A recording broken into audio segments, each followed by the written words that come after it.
Amém, irmãos. Mais uma vez, quero saudar todos com a graça e a paz do nosso Senhor Jesus. Amém. Peço aos irmãos que, nesse momento, fiquem atentos para a palavra de Deus e abram comigo as suas Bíblias ao livro de Judas. Vocês que estão aí fora, que não precisam, não têm necessidade de estar aí fora, entrem, sentem e ouçam a palavra de Deus.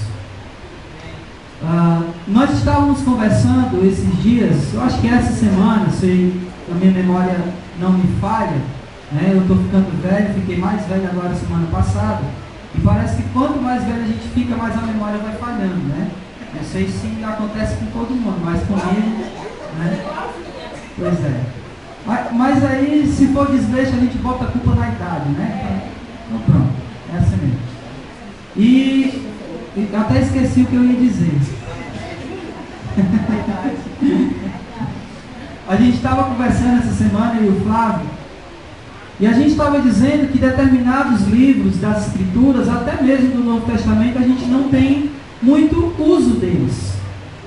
Né? Ele estava dizendo, eu acho que ele até usou isso na pregação dele, na quarta retrasada, e a gente sabe versículos de livros da Bíblia até de cor, né? Por exemplo, você sabe o que diz lá em João 3,16, né? Todo mundo repete, né? Você sabe que Efésios 2,8 diz o quê? Pela graça. Então são versículos que a gente sabe decorados, né? Mas aí quando a gente diz assim, diz um versículo aí decorado de Filemão. Quem? Que livro, né? Existe. A gente diz, fala um livro aí decorado, um versículo decorado no livro de Judas. Né? Na quarta-feira passada eu disse assim, vamos abrir capítulo 2 de Filemão. Aí tinha irmão procurando o capítulo 2 de Filemão, né? Filemão só é um capítulo. Assim como o livro de Judas. E pensando sobre isso, eu resolvi fazer uma exposição do livro de Judas. A minha intenção era fazer toda a exposição do livro hoje. Essa era a minha intenção, mas eu vi que não seria possível por causa do tempo. Não teríamos tempo suficiente para lermos ou para expormos todo o livro de Judas. Então, eu dividi aqui em dois pontos aqui o livro de Judas. Porque Judas, que também é apenas um capítulo, do versículo 1 até o versículo 16, Judas está falando sobre os falsos mestres, ou aqueles homens que tinham se introduzido na igreja e que estavam ensinando falsas doutrinas, falsos ensinos. A maioria dos estudiosos dizem que aqui eram gnósticos, e a gente vai ver um pouco mais aqui a respeito disso. Então, do versículo 1 de Judas até o versículo 16, ele está falando sobre os falsos mestres.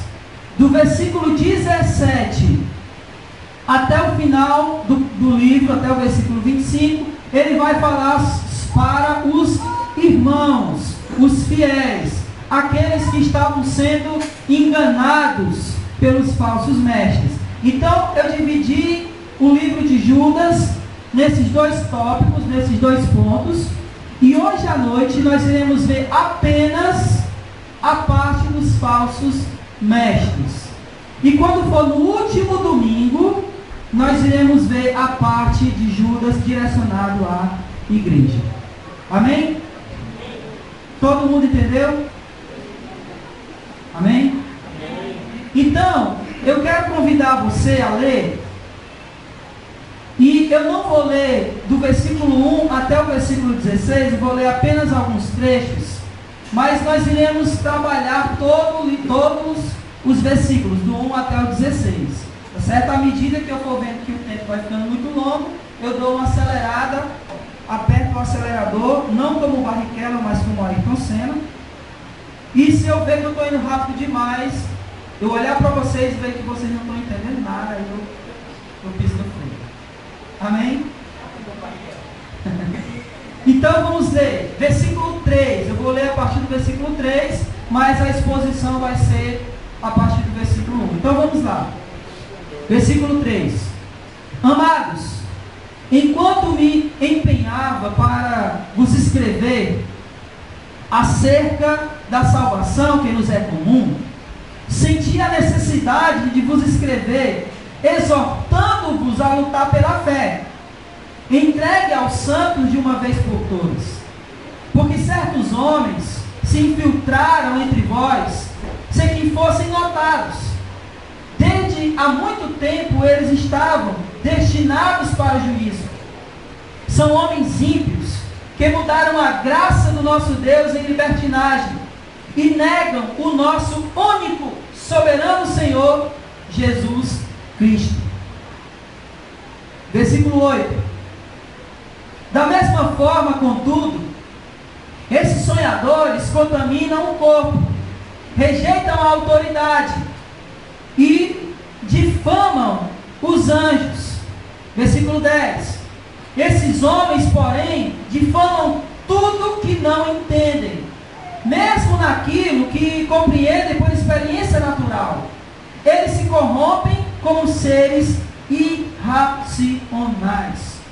Ai deles, pois seguiram pelo caminho de Caim e por causa de lucro lançaram ao erro de Balaão e foram destruídos na rebelião de Coré.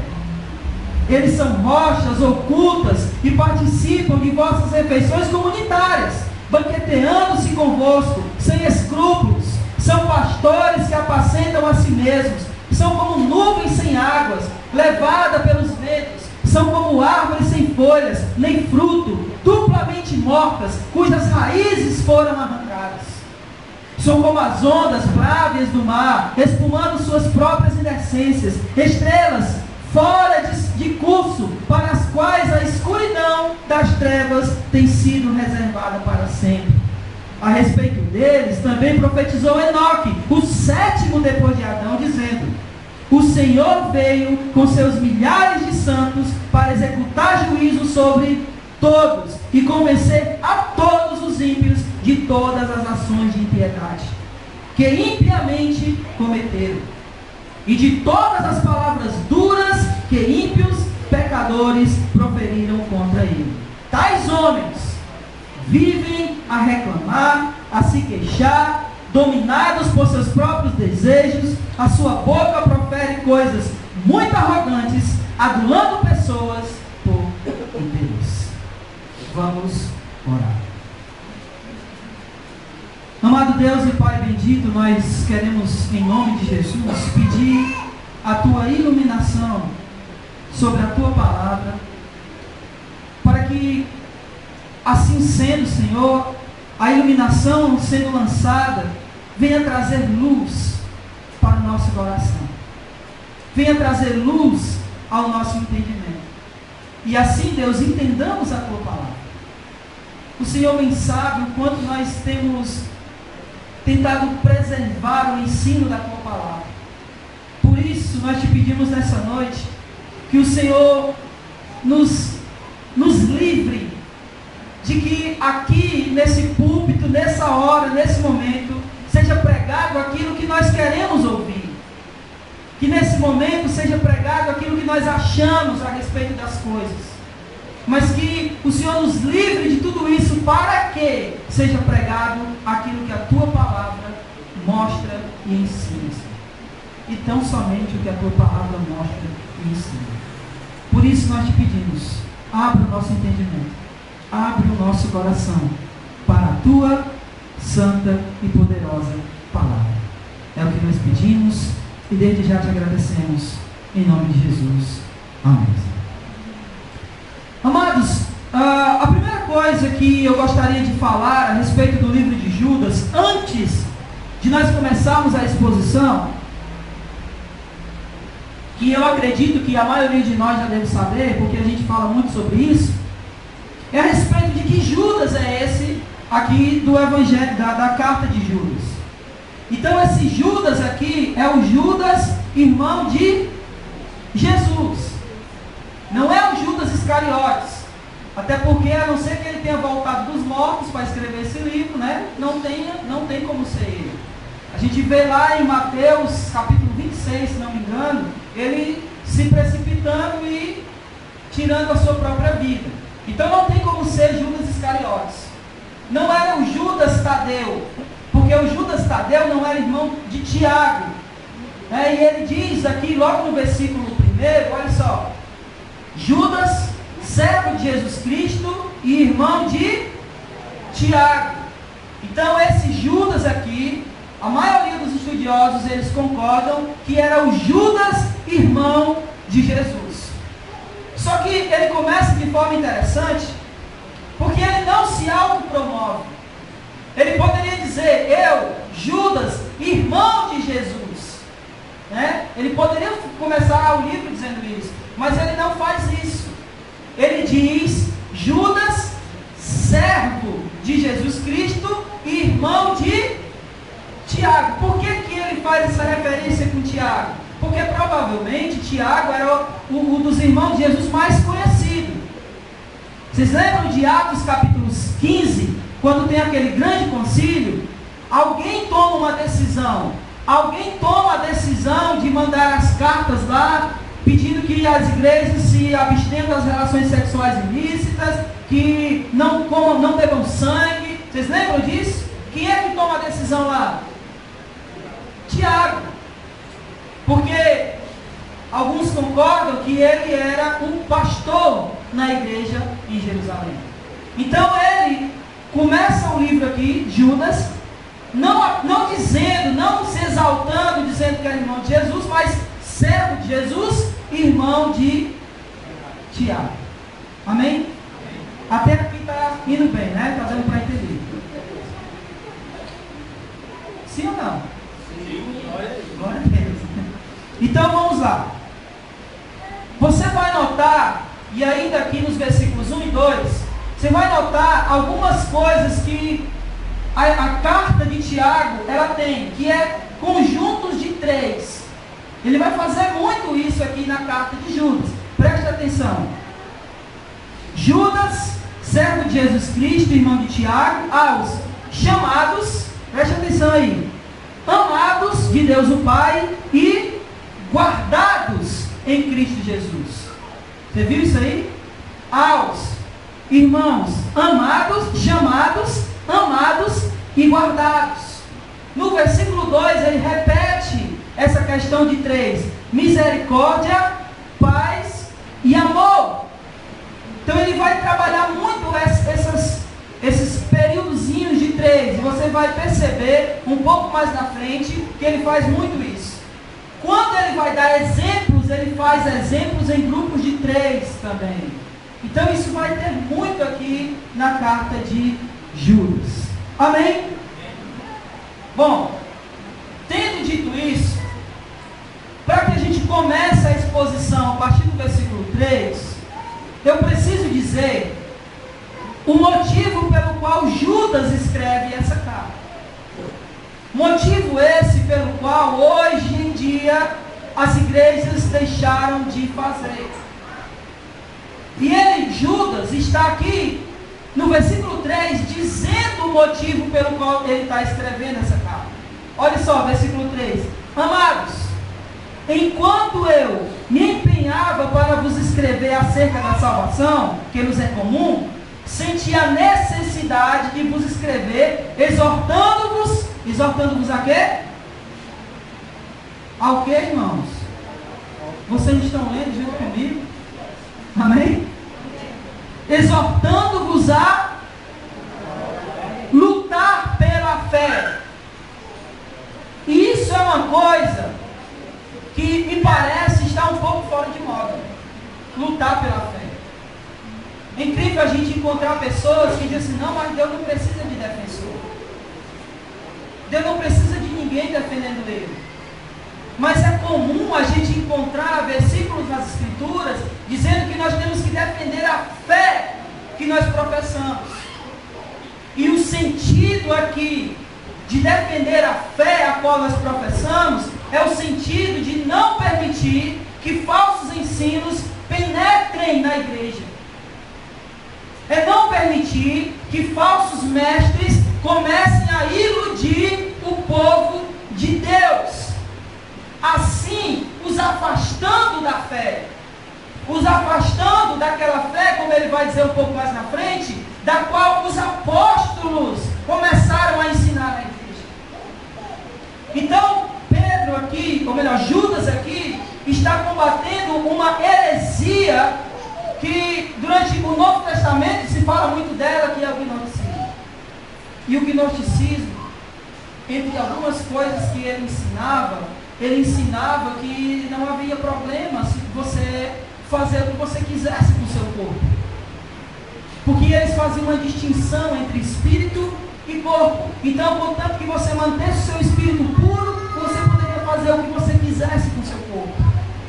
E em especial, esses gnósticos que estavam ensinando aqui, eles diziam que, olha, Deus, Ele é graça, Ele é gracioso. Então não importa o que você faça, no final das contas, a graça dele vai abundar no meio de qualquer pecado que você faça. É por isso que ele vai dizer um pouco mais na frente, que eles estavam deturpando a graça de Deus em libertinagem. Amém? Então, Judas está escrevendo aqui, não para uma igreja específica, porque ele não diz a igreja a qual ele está escrevendo. Alguns acreditam que ele está escrevendo para algumas igrejas na Ásia, mas ele simplesmente diz no versículo 1, que ele está escrevendo aos chamados e amados em Deus Pai e guardados em Cristo Jesus. Ele não fala que é uma igreja específica, como por exemplo Paulo diz aos irmãos em Roma, aos irmãos na Galácia, como sendo uma igreja específica. Ele não está dizendo isso, ele está falando aos amados, aos irmãos, aos chamados. E por que isso é tão importante? Porque ele está escrevendo para nós também. É um alerta para a igreja do Senhor Jesus. Ele não está escrevendo para nós no sentido que nós estávamos lá para receber, mas se nós somos a igreja de Jesus, isso nos diz respeito. Batalhar pela fé nos diz respeito. Manter a sã doutrina nos diz respeito. E é essa a luta aqui de Judas. É combater as heresias. É combater o falso ensino. E por que eu comecei dizendo que está fora de moda? Porque hoje as pessoas não querem mais saber se aquele ensino é bíblico. Ela quer saber se é uma igreja. Ela quer saber se tem uma reunião de pessoas e eles estão cantando, às vezes nem estão cantando a Deus, estão cantando para si mesmo, estão fazendo orações de si para si. Não existe culto a Deus, existe um show gospel na reunião daqueles chamados cristãos. E esse tipo de coisa nós temos que combater. Esse tipo de heresia que diz, dê tudo que você tem e você vai receber 10 vezes mais. E é tudo isso aqui que ele está combatendo. Aqueles falsos mestres. Que nós, como cristãos, precisamos estar atentos aos lobos devoradores.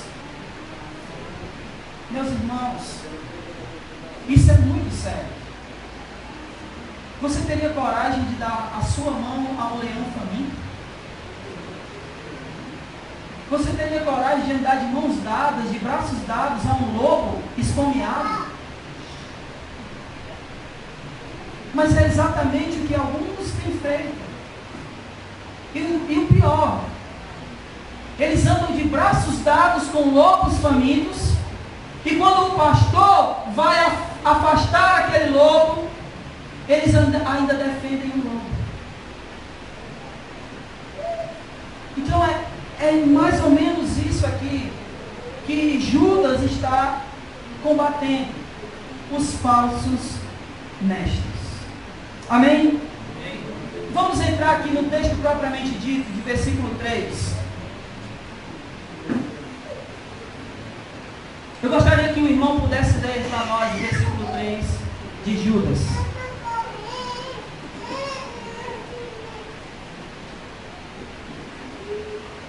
de cada vez. Meus queridos amigos, eu estava fazendo todo o possível para escrever a vocês a respeito da salvação que temos em comum. Então senti que era necessário escrever agora para animá-los a combater a favor da fé que uma vez por todas Deus deu ao seu povo. Preste atenção aqui em algumas coisas. Primeiro, ele disse que ele estava com vontade de escrever acerca da salvação comum. Mas ele sentiu a necessidade de batalhar pela fé. De escrever para ajudá-los a batalhar na fé. O que ele está querendo dizer? Que escrever sobre salvação é algo desnecessário? Que é algo que não é necessário? Que não é preciso? Não! Ele está dizendo que existem coisas importantes, mas existem coisas urgentes.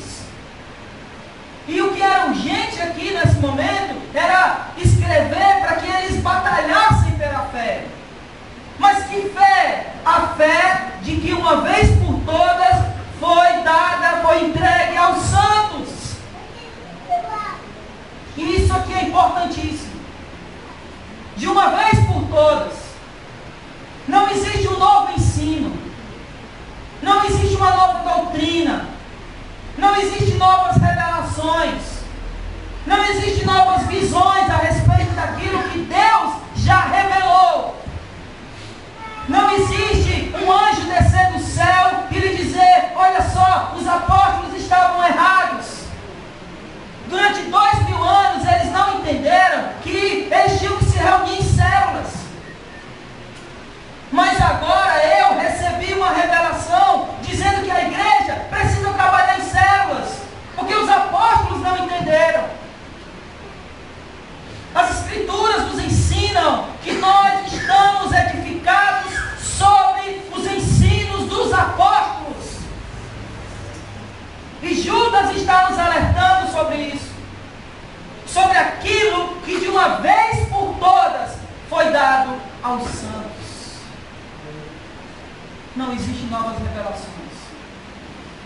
Não existem novas revelações acerca daquilo que nós temos que aprender, que nós temos que saber para seguirmos o caminho de Jesus. Você quer seguir o caminho de Jesus? Está aqui nas Escrituras. E não nas novas revelações. E não nas novas experiências. Me recordo agora do que Paulo escreveu aos Gálatas. Quando ele diz: ainda que desça um anjo do céu, ou qualquer um de nós ensine um evangelho diferente desse que já nos tenho anunciado, que seja anátema.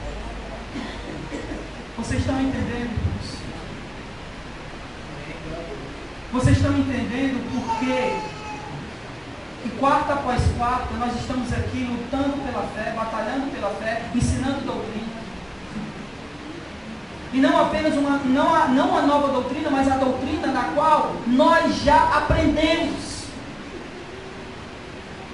Doutrina essa que nós recebemos quando fomos salvos e alcançados pela misericórdia de Jesus, pela misericórdia de Deus em Cristo Jesus, quando o Evangelho foi pregado para nós.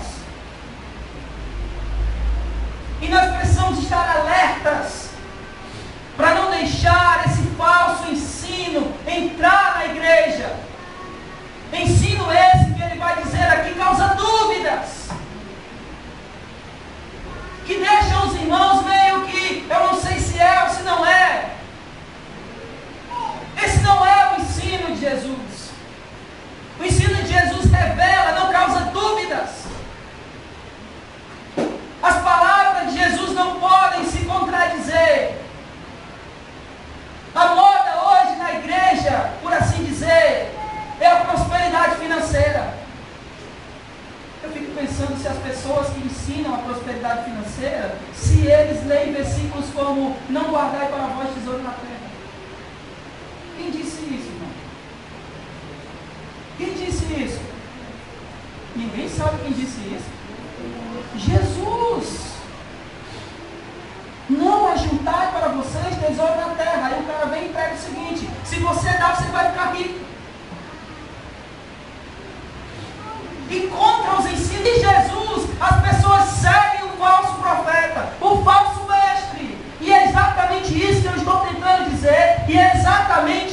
isso aqui que Judas está defendendo ou combatendo. A igreja precisa estar atenta ao falso ensino. Vamos continuar. Versículo 4, alguém lê por gentileza.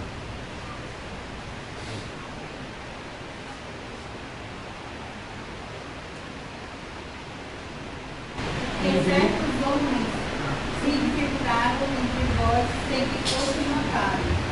Desde há muito tempo eles estavam destinados para o juízo. São homens ímpios que mudam a graça de nosso Deus em libertinagem e negam o nosso único e soberano e Senhor Jesus Cristo. Olha só, por que a igreja tem que estar atenta a esses homens, a esses falsos mestres? Porque eles não chegam dizendo que o que eles estão ensinando é errado. Eles não chegam abertamente ensinando aquilo que qualquer pessoa sabe que não é verdade. Por exemplo, esses dias rolou na internet aí, alguns dias atrás, um cara dizendo que o pecado de Eva com a serpente é porque a serpente lá no Jardim do Éden havia estuprado Eva. Quando você escuta isso, o que é que você pensa? É verdade isso? É absurdo? É um absurdo, não é? Essas coisas são visíveis. Só que o problema não é aquilo que a gente está vendo, é aquilo que a gente não percebe. São pregações das quais a gente não percebe o errado. Preste atenção o que é que ele está dizendo no versículo 4. Porque certos homens se infiltram entre vós sem que fossem notados. Eles falam como cristãos, eles pregam como cristãos, eles oram como cristãos, mas o ensino deles não é cristão. O problema é que a igreja nem sabe distinguir o que é cristão e o que não é cristão. Por isso, meus irmãos, é que eu falo tanto aqui para a igreja: venham para os cultos de quarta-feira de doutrina. É por isso que eu falo tanto para a igreja: pelo amor de Deus, não escutem pregação de rádio. Pelo amor de Deus, não liguem a televisão nesses programas evangélicos da televisão que só tem porcaria. O cara passa 24 horas por dia pensando como ele vai arrancar dinheiro das pessoas. É a unção disso, a unção daquilo, a unção daquilo outro, e cada unção é dinheiro. Só que eles têm cara de cristãos. Até falam como cristãos, têm um linguajar próprio de cristão. O que nós precisamos avaliar é se o ensino dele é cristão. E como eu avalio se o ensino dele é cristão? Como é que eu avalio? Sabe como é que a igreja está avaliando se o ensino dele é cristão? Mas olha quantas pessoas tem na igreja dele. Está lotado.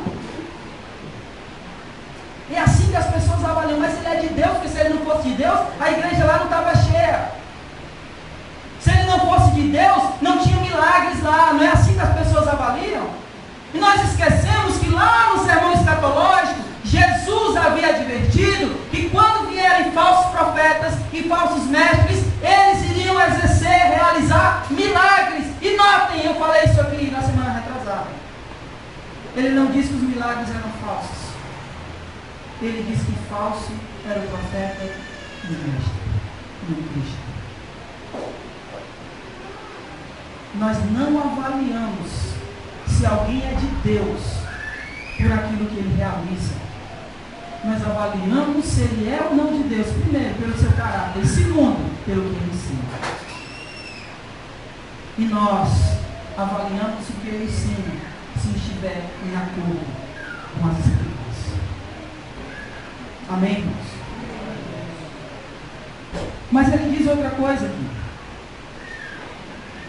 Ele diz que desde há muito tempo eles já estavam destinados para o juízo, ou seja, as práticas dele Deus já havia decretado desde antes dos fins dos tempos que esse tipo de prática levaria-os para a condenação, para o juízo. E são homens ímpios que mudaram a graça do nosso Deus em libertinagem e negam o nosso único, soberano e Senhor Jesus, o Cristo. O que ele está querendo dizer aqui com mudaram a graça de Deus? Ele está nos dizendo exatamente isso. Que olha, Deus é gracioso. Então ele não vai se importar se vocês que ainda estão namorando fizerem sexo antes do casamento. No final das contas, a graça dele está sobre vocês.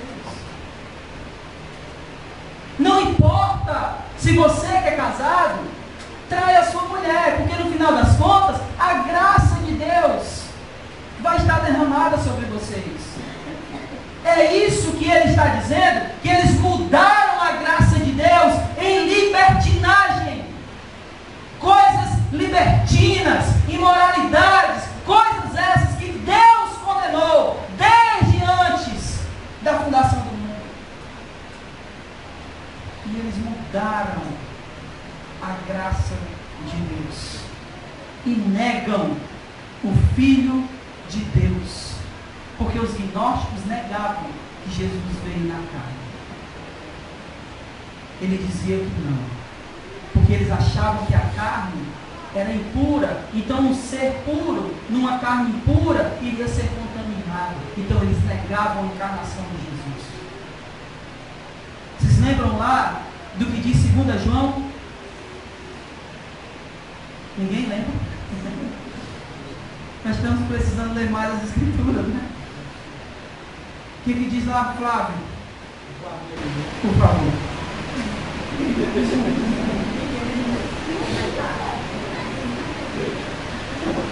Todo aquele que não permanece no ensino de Cristo, mas vai além dele, não tem Deus.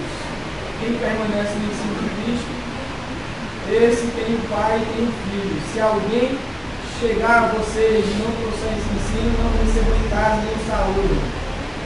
Eu acho que é o 7, né? 7. De fato, muitos enganadores têm saído pelo mundo, os quais não confessam que Jesus Cristo veio no corpo. Isso. Eles negavam que Jesus houvesse encarnado. Negavam a encarnação de Jesus. Porque Jesus era Deus, mas Jesus era homem. E não era 50% homem, 50% Deus. Ele era 100% Deus e 100% homem. Esse é Jesus. E ele não veio apenas como espírito, ele encarnou, como diz lá no Evangelho de João, o Verbo se fez carne e habitou entre nós. Amém. E era isso que eles negavam, esses falsos mestres, que Jesus havia encarnado. Eu li recentemente um desses líderes religiosos dizendo que Jesus havia sido a primeira criação de Deus. Um absurdo. Porque Jesus não foi criado, Ele é. Ele sempre foi. No princípio era o Verbo estava com Deus e o Verbo. Todas as coisas foram feitas por intermédio dele, do Verbo, e sem o Verbo, nada do que foi feito se fez. Jesus é eterno. Glória a Deus, aleluia. Ele não foi criado.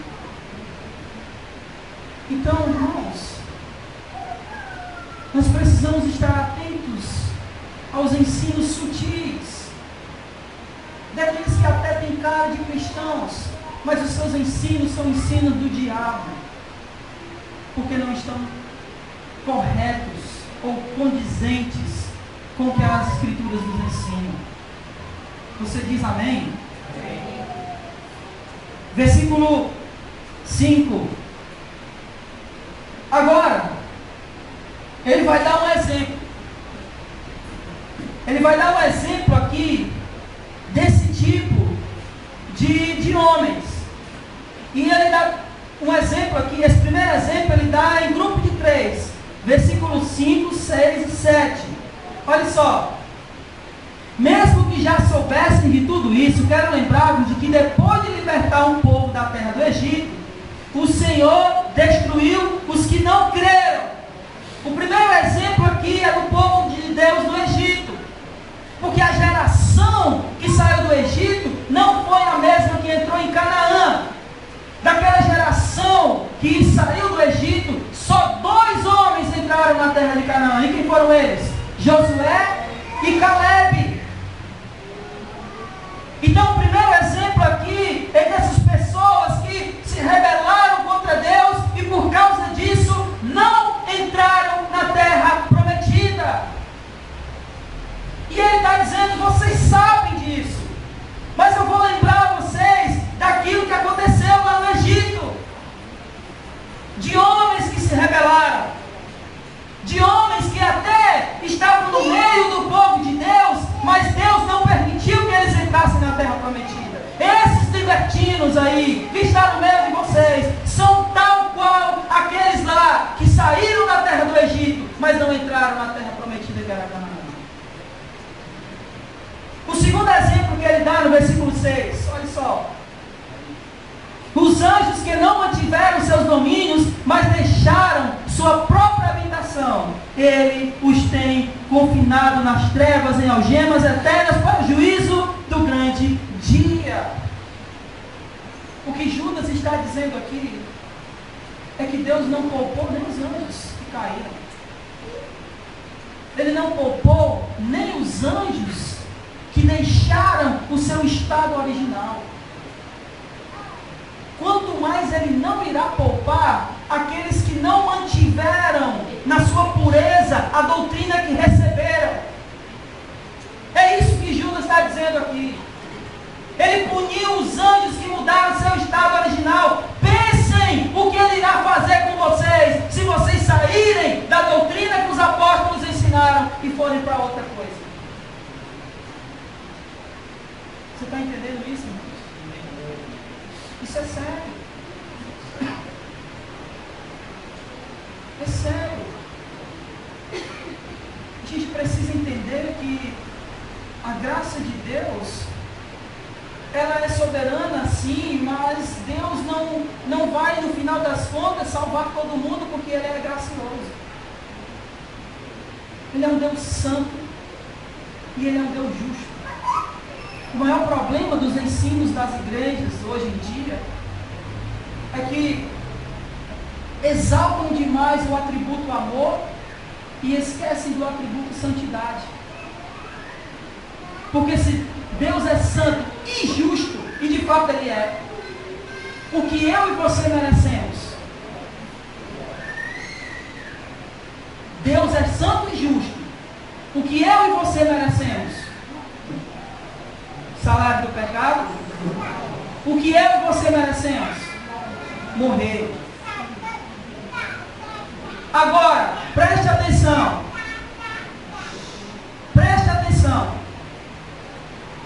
Através de Jesus, Ele nos dá não o que merecemos, que é a morte, mas Ele nos dá perdão e salvação através do seu Filho. Deu para entender a diferença?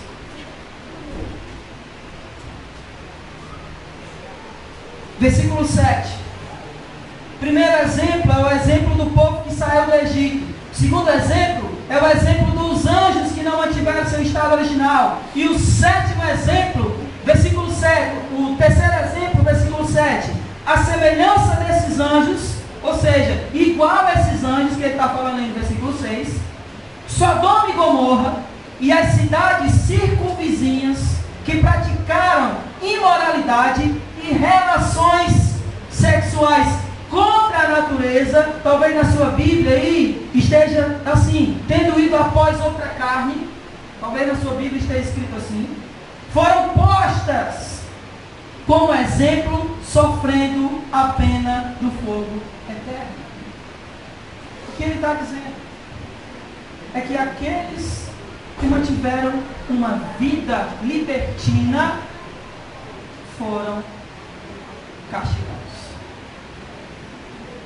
Quanto mais esses libertinos serão castigados assim como Deus castigou a cidade de Sodoma e Gomorra. Vocês sabem o que acontecia na cidade de Sodoma e Gomorra? Preste atenção no que ele está dizendo, quando ele diz que eles praticavam imoralidade e relações sexuais contra a natureza. Qual é o natural da relação sexual, irmão? O natural é homem e o contrário disso era o que eles faziam. Ele usa uma expressão em algumas traduções que é indo após outra carne. Ao deixar o contato natural da mulher, lembra que Paulo diz aos Romanos capítulo 1? Eles começam a se inflamar, homens com homens, ele diz lá em Romanos capítulo 1. Então essas pessoas, elas sofreram, final do versículo 7, sofrendo a pena do fogo eterno. Como foi que a cidade de Sodoma foi destruída? Com fogo que caiu do céu. Então esses libertinos que estavam ensinando aí e pervertendo a graça de Deus em libertinagem, eles iriam ser destruídos, tal qual a cidade de Sodoma e Gomorra. A pergunta que talvez Judas fizesse para eles era: é isso que vocês vão fazer? Que vocês vão querer? É eles que vocês vão querer acompanhar? É esse ensino aí que vai levar vocês para a condenação? Vocês que sabem. Versículo 8. Da mesma forma, contudo, esses sonhadores contaminam o corpo, rejeitam a autoridade e difamam os anjos. Por que eles contaminavam o corpo? Porque eles diziam que não importava o que se fizesse com o corpo, contanto que eu mantivesse meu espírito puro. Então eles contaminavam o seu próprio corpo, rejeitavam as autoridades. No versículo 4, ele diz que eles se infiltravam na igreja, não é? Eles se infiltravam na igreja. É provável que eles se infiltrassem na igreja e começassem a minar a autoridade dos líderes, fazendo com que eles ficassem desacreditados. É isso que eles ensinam? Não é assim não, rapaz, você está aprendendo errado. E rejeitavam as autoridades, não se submetiam à autoridade dos líderes. Rejeitaram a autoridade e difamavam os anjos. Aí ele vai dar um novo exemplo no grupo de 3. Versículo 9. Aliás, é só no versículo 11 que ele dá o exemplo do grupo de 3. Mas versículo 9, ele dá um exemplo de respeito à autoridade. Preste atenção o que ele está dizendo aí. Versículo 9. Mas quando o arcanjo Miguel, discutindo com o diabo, disputava a respeito do corpo de Moisés, não ousou pronunciar contra ele acusação infame, mas disse: o Senhor te repreenda. Onde é que Judas achou isso aqui? Porque quando nós estamos lendo o livro de Números ou é Deuteronômio? Agora me falha a memória. Deuteronômio, quando fala da morte de Moisés. Lá diz que Moisés subiu naquela montanha e não fala mais nada. Então não tem lugar nenhum das escrituras que fale a respeito do corpo de Moisés, principalmente sendo disputado por Miguel e o diabo. Então onde foi que Judas achou isso aqui? Alguém tem ideia?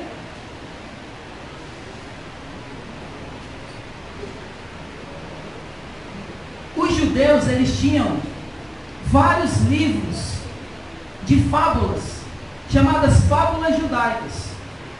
Um desses livros apócrifos se chama A Ascensão de Moisés. Nesse livro conta que por que Satanás queria o corpo de Moisés e por que Deus não permitiu? Para que o povo de Israel não adorasse o corpo de Moisés. É o que diz nesse livro. Ele não está nas escrituras. Então, para evitar que o povo adorasse o corpo de Moisés, Deus manda Miguel pegar o corpo. Só está ligado ao versículo 8. Ele está dizendo que no versículo 8, no final, que eles rejeitam a autoridade e difamam os anjos. Preste atenção. No versículo 9, ele está dizendo que quando Miguel estava disputando com Lúcifer, com o diabo, ele não ousou, mesmo estando na autoridade de Deus lá, na autoridade que Deus havia conferido a Miguel, ele não ousou difamar o diabo. Coisa que esses homens aqui estavam fazendo, difamando os anjos. É como se ele estivesse dizendo, olha, até Miguel, quando foi lá, ele não difamou o diabo. Por que esses caras estão fazendo isso? Quem eles acham que são? Quem eles pensam que são? Que autoridade eles acham que têm? Nem Miguel difamou o diabo. Ele disse, o Senhor te repreenda. E esses caras aí, versículo 8, no final, rejeitam a autoridade e difamam os anjos. Entenderam? Entenderam, irmãos? Versículo 10. Esses homens, porém, difamam tudo que não compreendem, mesmo aquilo que compreendem por experiência natural. Eles se corrompem como seres irracionais. Aqui, deixa eu dizer isso com cuidado, mas é como se Judas estivesse fazendo uma espécie de,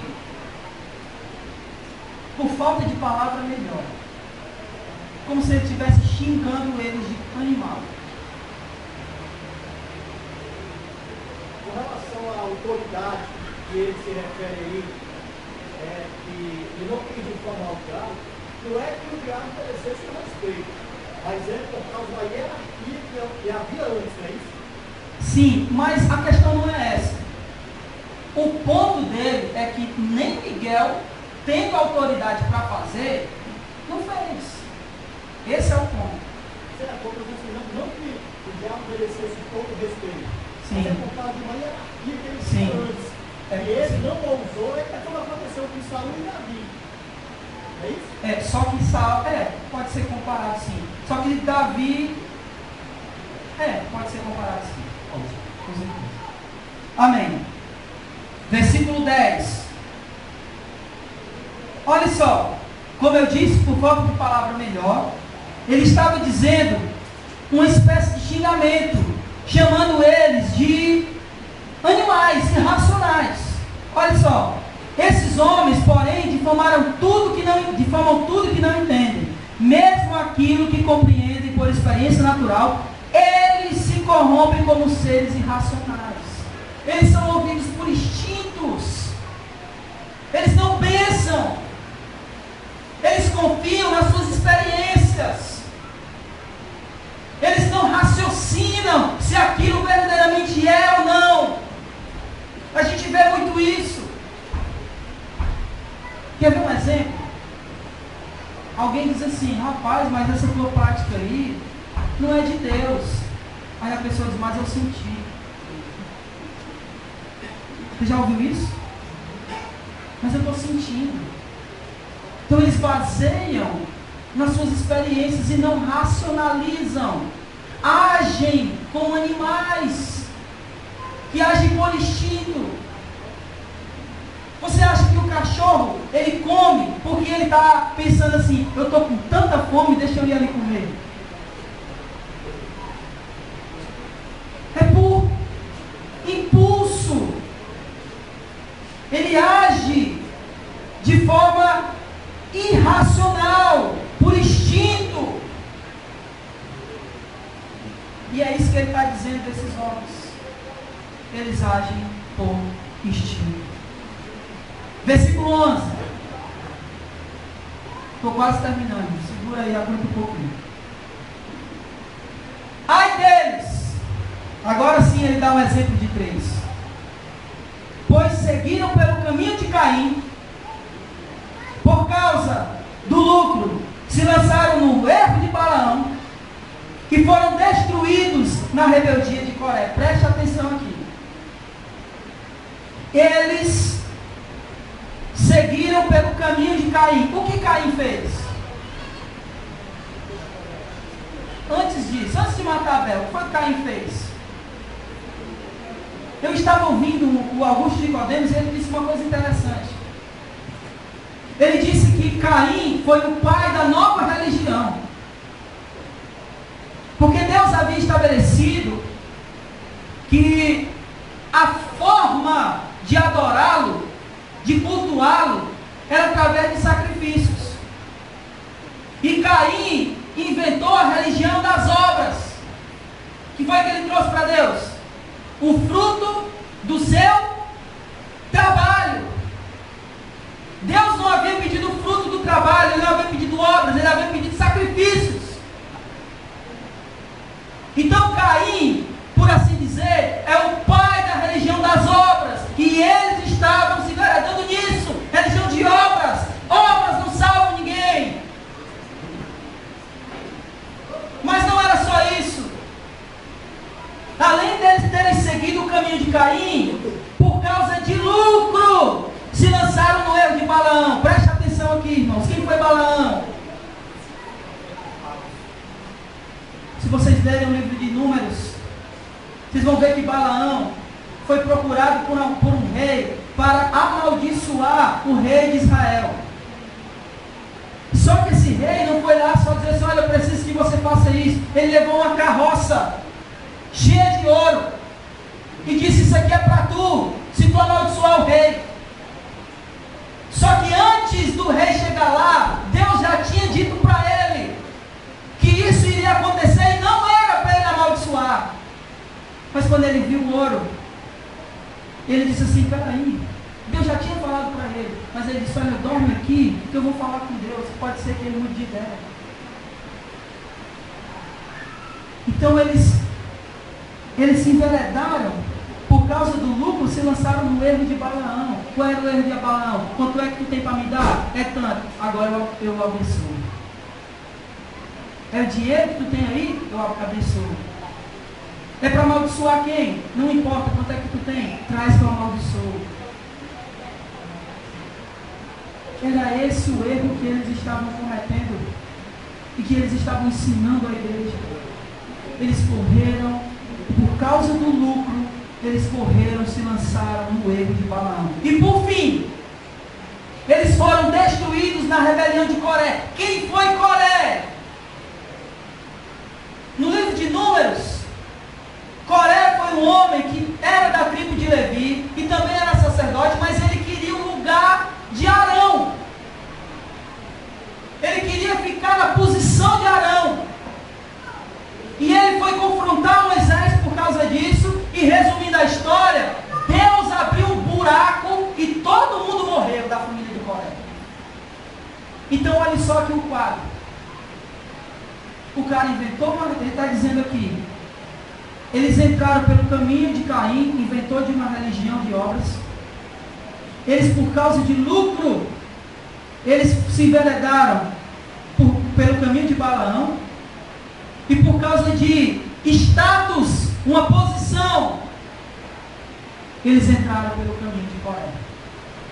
Uma nova religião, né? Nova religião, lucro e status. Parece tanto com a nossa realidade hoje, né? As pessoas estão inventando religiões. As pessoas estão fazendo as coisas por lucro, as coisas de Deus por lucro, e elas estão querendo galgar, alcançar uma posição. Irmãos, hoje nós estávamos conversando, eu e um amigo, e a maioria desses televangelistas, esses evangelistas que estão aí na televisão, eles choram miséria. Meu Deus, vocês precisam me ajudar, porque o programa na rádio vai fechar. A televisão já pediu o horário, eu estou precisando aí de 100 mil pessoas com R$1.000. Para poder o programa não sair do ar. Sabe o que é mais engraçado? É que a maioria desses caras tem avião. E se tu está numa crise, vende o avião e paga a televisão. Por que eles não fazem? o lucro. Porque eles não estão preocupados se a televisão vai sair do ar. Aliás, eles estão até preocupados, porque se ele sair do ar, ele sai da mídia e o lucro dele diminui. Então eles estão fazendo a coisa por lucro. E status, posição. Hoje as pessoas não querem mais nem ser chamadas de pastor. Pastor é uma categoria inferior. Hoje é bispo, apóstolo, pai apóstolo, patriarca. Daqui a pouco parece que já estão saindo, já está lançando um arcanjo. Até chegar no semideus. Posição. Eu fico lendo o livro de Judas e fico olhando para a nossa realidade como igreja hoje e eu tenho percebido quão atual são as coisas daquele momento, daquela época que eles queriam ensinar. Versículo 12. Preste atenção, irmãos.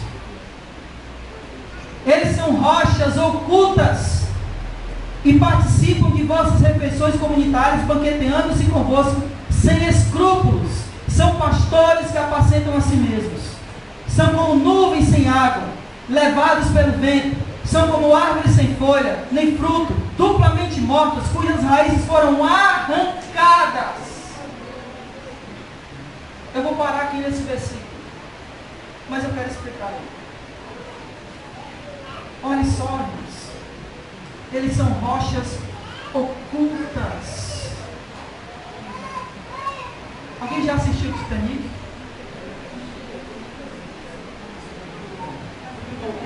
Hã? Vocês não são. Vocês já assistiram o Titanic quantas vezes? Não? Melhor perguntar assim. Tomara que vocês não sejam como eu com Troia. Né? Eu sei as falas de Troia até em inglês.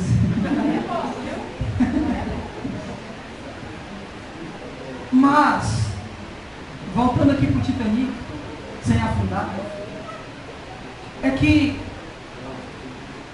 o iceberg, a maior concentração dele fica onde? Fica embaixo. Você já ouviu aquela expressão, a ponta do iceberg?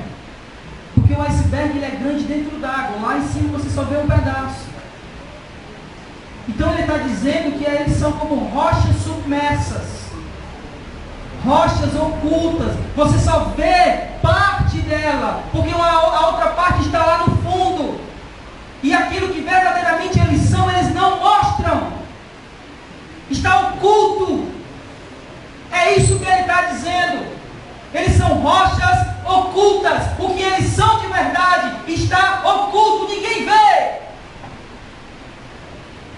E eles guardam toda a sujeira e porcaria lá embaixo, oculto.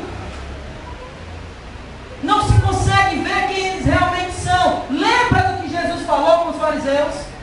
Eles são sepulcro caiado. Sepulcro caiado é aquela tumba, né? Como é que chama? Tem um nomezinho em vez de sepulcro, fala outro nome. Como é que chama? Túmulo. Você já foi naquele cemitério onde tem aqui um gramado, aquela coisa tudo bonita, né? Ou então aqueles túmulos feitos de pedra, de mármore, tudo bonitinho, mas dentro só tem podridão, morte, porque o morto está lá dentro, fedendo. Mas você não vê, você só vê a coisa fora, por fora, tudo bonitinho. É disso que ele está falando aqui. Você não vê o que realmente está, que realmente importa, porque está oculto. Versículo 12. Eles são rochas ocultas e participam de vossas refeições comunitárias, banqueteando-se convosco sem escrúpulos. Me parece aqui que ele estava juntamente com Paulo, quando Paulo estava escrevendo 1 Coríntios capítulo 11. Eles participam de refeições comunitárias e comem sem escrúpulos. O que estava acontecendo lá em 1 Coríntios capítulo 11? Quando Paulo diz, olha, quando vocês se reúnem para comer a ceia do Senhor, não é a ceia do Senhor que vocês estão comendo, porque tem uns que se embriagam, tem uns que comem até ficar com a barriga estourada, e tem uns que comem, tem uns que passam fome. Não é a ceia que vocês estão celebrando. E me parece que é mais ou menos isso, eles se reuniam para fazer banquete, mas nem a ceia eles celebravam. E comiam sem escrúpulos. Comiam até se faltar e se esbaldar, como glutões, sem medidas. Versículo 12 ainda. São pastores que apacentam a si mesmos. São como nuvens sem água, levadas pelos ventos.